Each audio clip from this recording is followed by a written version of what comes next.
Hello, நான் ராஜாவுடைய அப்பா பேசுறேன். அங்கிளா? என்ன விஷயம் அங்கிள்? சொல்றதுக்கு எனக்கு ரொம்ப கஷ்டமா இருக்குமா. அதே நேரத்துல சொல்லாமலும் இருக்க முடியல. ராஜா ரொம்ப கெட்டு போயிட்டான்னு உனக்கு செய்தி வந்திருக்குமே. உன்னை ஏமாத்துறதுக்கு எனக்கு மனசு இல்லம்மா. அவர் எங்க இருக்காரு? அவருங்கிற மரியாதைக்கு இனிமே அவன் அருகதையானவன் இல்லம்மா. எந்த கடையில குடிக்கிறானோ, எந்த வீட்டுல படுக்கிறானோ, எதையும் யோசிச்சு பார்த்துக்கம்மா. என் புள்ள வாழணுங்கிறதுக்காக உன்னை படுகொழியில தள்ளினேன்னா நான் மனுஷனே இல்லை. தேவி, உன்னையே நீ கொடுக்கறதுக்கு முன்னாடி ராஜா எந்த நிலைமையில இருக்காங்கிறத பார்த்துக்கிட்டு ஒரு முடிவுக்கு வாமா.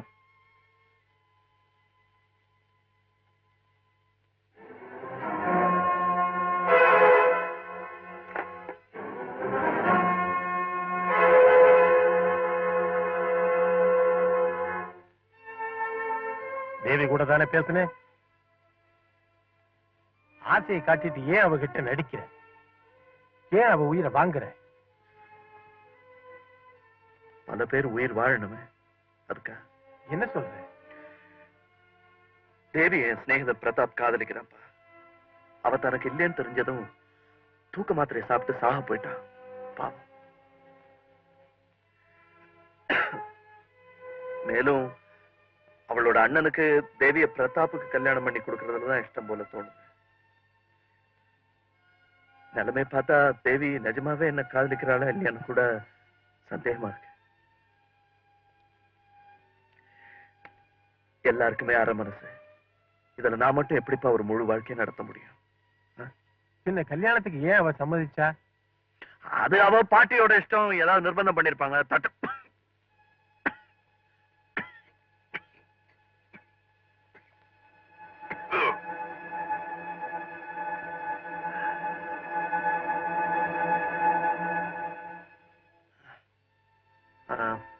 என்ன சொன்ன? இப்ப நான் உங்களை மாதிரி குரலை மாத்தி பேசி நடிக்கலன்னா தேவியோட வாழ்க்கை மட்டும் இல்ல, என் நண்பனோட உயிரும் போயிடும். எல்லாரையும் எரிச்சிட்டு அந்த நெருப்புல உங்க புள்ள மட்டும் குளிர்காயிடுமாப்பா?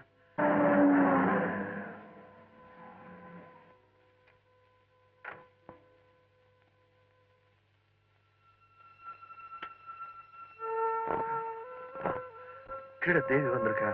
அதனால நீங்க தான் போன் பண்ணதா நடிச்சிருங்கப்பா. இல்லைன்னா நான் ப்ளீஸ் ப்ளீஸ்.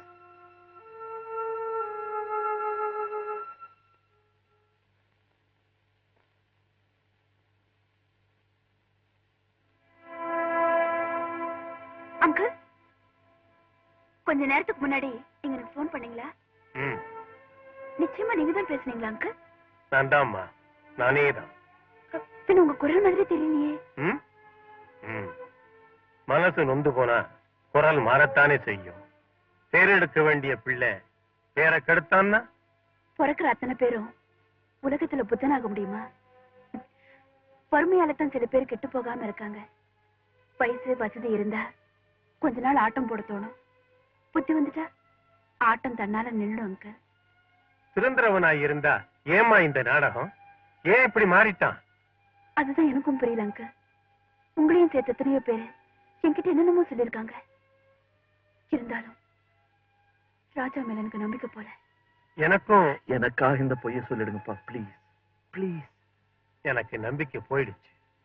எப்பவும் குடிக்கிறான், ஆடுறவங்க வீட்டுலதான் குடி இருக்கான்.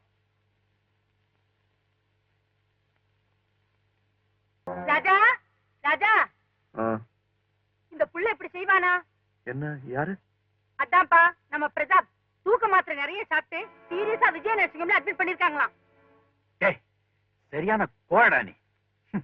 சாகதாரா பெருசு, மனுஷனா நீ? மனுஷன் தாண்டா தோல்வி வந்தா சாவான். அப்படி என்ன நடந்து போச்சு? நடந்ததை பத்தி உனக்கு தெரியாதா? தேவி கல்யாணம் தானே? ஆமாண்டா. கேம்ப்ல இருந்து வந்த உடனே கல்யாண பத்திரிகையை பார்த்தேன். மாப்பிள்ளை பேர் இருக்க வேண்டிய இடத்துல என் பேர் இல்ல. மனசு தாங்கல சங்கர்.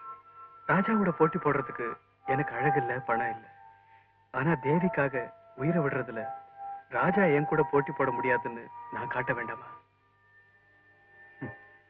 ரெண்டு பேரும் உயிரை விடுதலையா போட்டி போடுவீங்க? நல்ல காதல்ற ஒண்ணு இல்ல பிரதாப், தேவியோட கல்யாணம் இப்ப நடக்கல, தள்ளி போட்டாச்சு. தள்ளி போட்டாச்சா? ஏன் சங்கர்? ஜாதகம் சேரல, நாளும் சரியில்லை. இன்விடேஷன்லாம் கூட அடிச்சிட்டீங்களே. பந்தல் போட்ட அப்புறம் கூட பல இடத்துல கல்யாணம் நிக்குது. பத்திரிக்கை அடிச்சா என்னடா? தெய்வம் நாளை மாத்துறாருன்னா ஆளையே மாத்துன்னு சொல்றாரு போல இருக்கு. ஒருவேளை உனக்குத்தான் தேவி அவர் நிச்சயம் பண்ணிட்டாரோ என்னவோ. அதுக்காகத்தான் அவர் என்ன பிழைக்க வச்சாரு.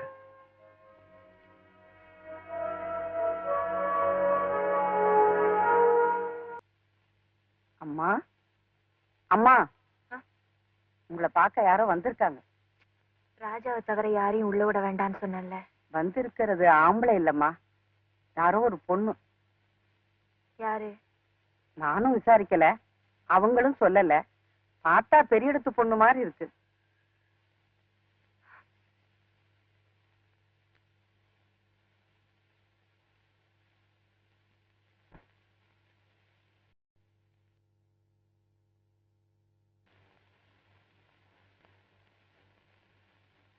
யார் நீங்க? என்னை பத்தி எந்த விவரமும் உனக்கு தெரிய வேண்டிய அவசியம் இல்லை. ஆத்திரத்தை கொட்டாம அமைதியா பேசினா ஒருத்தர் ஒருத்தர் புரிஞ்சுக்கலாம்னு நினைக்கிறேன். ஒரு வீட்டுக்கு வரும்போது நான் யாருன்னு சொல்றதுல தப்பு இல்ல. முன்னால் என்ன பாத்திருக்கியே, உனக்கு ஞாபகம் இல்ல? அதிகமா பொம்பளைங்களை நான் ஞாபகம் வச்சுக்கிறது இல்லை. ஆம்பளைங்க என் நினைவுல நிக்கிறதும் இல்லை. அடையாளத்தை நான் மறந்திருந்தாலும் உங்க விவரத்தை சொல்றதுல தப்பு இல்லைன்னு நினைச்சீங்கன்னா தாராளமா சொல்லலாம். அவர் இங்க. எவர்? ராஜா. எந்த ராஜா? எத்தனை ராஜா இங்க வராங்க? ஆசையை தீர்த்துக்கிட்டு அதுக்காக சன்மானத்தை கொடுத்துட்டு போறாங்களே, அத்தனை பேரும் எனக்கு ராஜா தான். உனக்கு வர வாடிக்கை ராஜாவெல்லாம் பத்தி நான் கேட்கல. இந்த நரகத்தை சொர்க்கமா நினைச்சேன். உன்னை என்னமோ தேவதையா மதிச்சு உன்னோட ராப்பகலா குடிச்சு கும்மாளம் போடுறாரே, அந்த புத்தி கெட்ட ராஜசேகர், அந்த ராஜா. அவர்தான் இங்கன்னு கேக்குறேன். பக்தர்கள் பூஜை நடத்த விரும்பும் போதுதான் வருவாங்க. அதான் எப்போ? நேரம் வரும்போது. அந்த நேரம் எப்போ? ஒவ்வொருத்தருக்கும் ஒவ்வொரு நேரம். சில பேருக்கு கால நேர பூஜை பிடிக்கும், சில பேருக்கு சாயந்தரம், ரொம்ப பேருக்கு ராத்திரி பூஜை தான் ரொம்ப பிடிக்கும். பக்தி பிரவாகத்துல அன்னாட தீர்த்தத்தோட வர பக்தர்களுக்கு நேரம் ஏது, காலம் ஏது? ஓ, இன்னைக்கு யாரு? ராஜாவை தான் பிக்ஸ் பண்ணிருக்கியா? தெருவுல போறவங்களை வான்னு கூப்பிட நான் ஒன்னும் மூர் மார்க்கெட் நடத்தல. இது சினிமா தியேட்டர் மாதிரி. ஓடுற படத்தை பார்க்க டிக்கெட் வாங்கிக்கிட்டு உள்ள வராங்க. ஓஹோன்னு ரசிச்சாங்கன்னா திரும்ப திரும்ப வருவாங்க. அவ்வளவுதான். யாரையும் வற்புறுத்தி தியேட்டருக்கு படம் பார்க்க வாங்கன்னு சொல்றது இல்லை. அப்ப வரவங்க சொந்தமாவே ரசிக்க வராங்க, இங்க இருக்கிறவங்க அதுக்கு டிக்கெட் வசூலிக்கிறாங்க, அப்படித்தானே? உன் டிக்கெட் ரேட் எவ்வளவு? அது கிளாஸ பொறுத்து இருக்கு. High class, first class, second class. ராஜாவோட கிளாஸ் இது. அவர் எந்த ரேட்டை கொடுத்து உன்னை ரசிக்கிறாரு அது சொல்லு. அவர் இந்த தியேட்டருக்கே வராம இருக்கிறதுக்கு நீ உன் ரசிகனுக்கு என்ன நஷ்ட ஈடு கேட்கிற அதையும் சொல்லு. அந்த பணத்தோட நான் தயாரா வந்திருக்கேன். எவ்வளவு கொண்டு வந்திருக்கீங்க? 25,000 ரூபாய் போதுமா?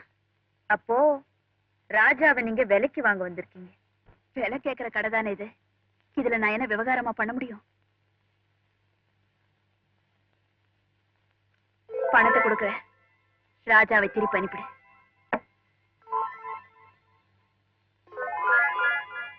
கொஞ்சம் இருங்க.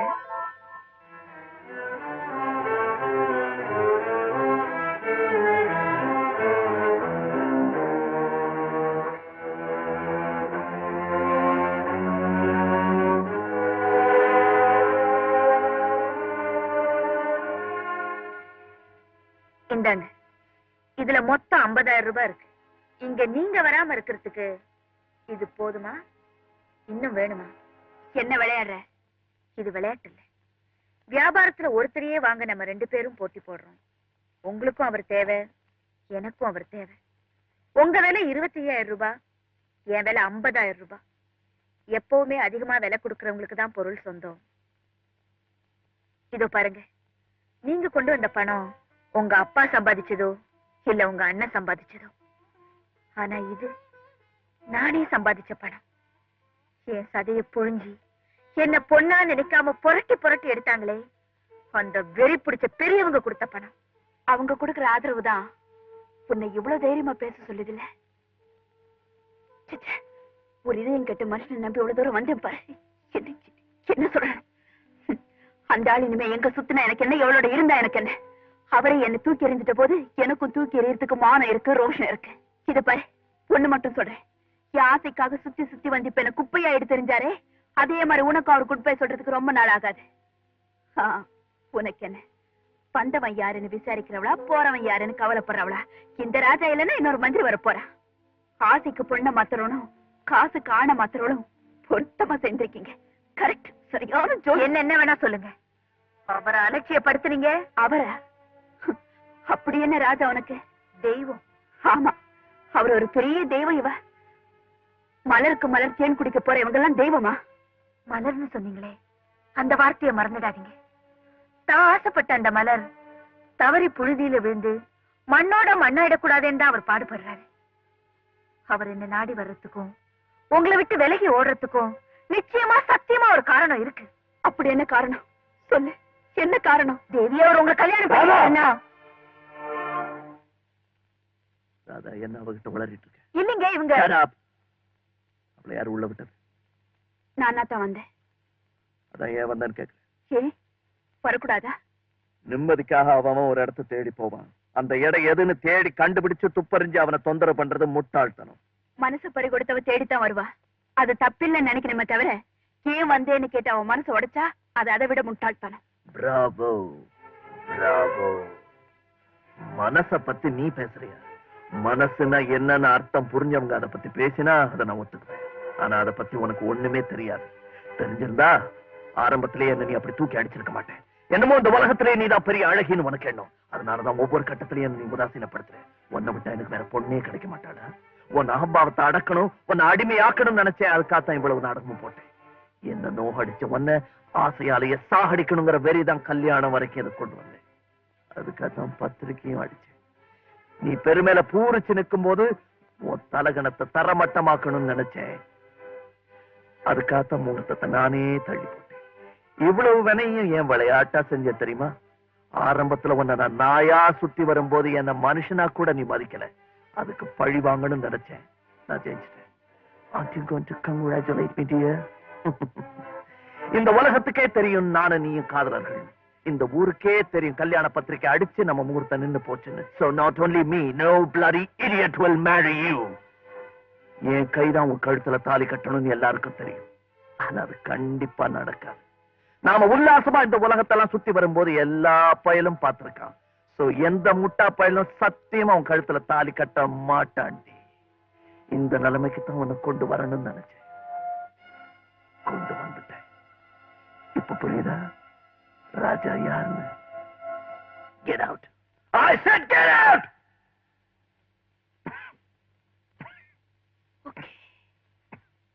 Okay, Mr. Raja. This is a big lesson for me. உங்க வஞ்சத்தை திட்டதுனால எனக்கு கல்யாணமே நடக்காது. சீக்கிரமா ஒரு கல்யாணத்தை பண்ணிக்கிட்டு உங்க முன்னாடியே வந்து நிக்கிறேன். Then you congratulate me. Goodbye.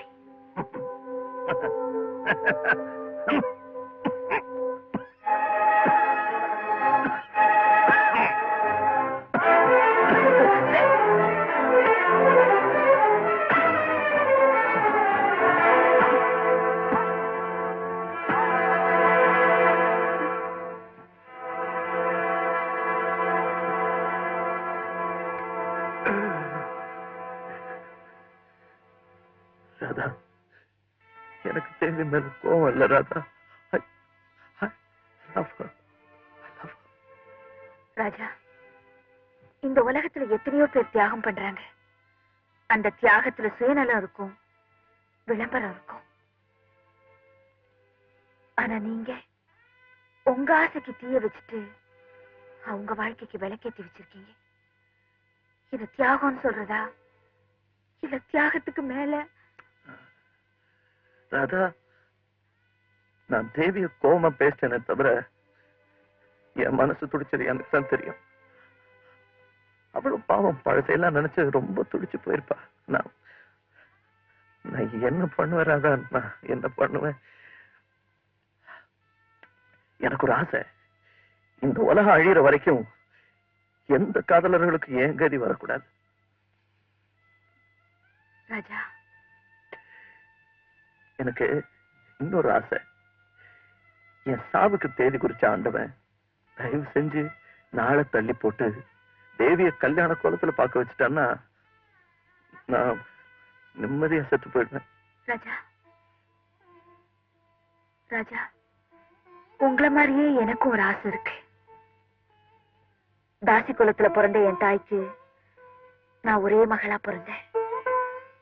என் அம்மா நான் இந்த தொழிலுக்கு வரக்கூடாது, வாழ்க்கையில ரொம்ப மேல போகணும்னு ஆசைப்பட்டாங்க. நானும் மேலதான் போனேன், ஏர் ஹோஸ்டஸ். ஆனா விதி என்ன கீழே தள்ளிடுச்சு. பரம்பரை தொழிலுக்கே வந்துட்டேன். கடவுளனை ஏமாத்திட்டாரு ராஜா. ஆனா என் மனசுக்குள்ள எனக்கு ஒரு ஆசை, நானும் யாராவது ஒருத்தருக்கு மனைவியா வாழணும்னு. ராஜா, பிளீஸ் என் ஆசையை நிறைவேற்றி வைப்பீங்களா? கேட்க யோக்கியதை இல்லாதவதா இருந்தாலும் கொஞ்ச நாள் சுமங்கலியா இருந்தா அதுவே எனக்கு போதும். ஏன் தெரியுமா ராஜா, நான் பணமா போகும்போது தேவடியா போராடான்னு கேவலமா சொல்ல மாட்டாங்க. ஒருத்தனுக்கு தாலி கட்டிக்கிட்டவ போறான்னு கௌரவமா சொல்லுவாங்க. தயவு செஞ்சு இதை மட்டும் மறுத்துறாதீங்க ராஜா. எந்த பாவத்துக்காக எனக்கு இந்த வியாதி வந்ததோ தெரியல. ஆனா அதுக்கு பிராயச்சித்தமா உன் கழுத்துல தாலி கட்டுறதுல தப்பே இல்லை.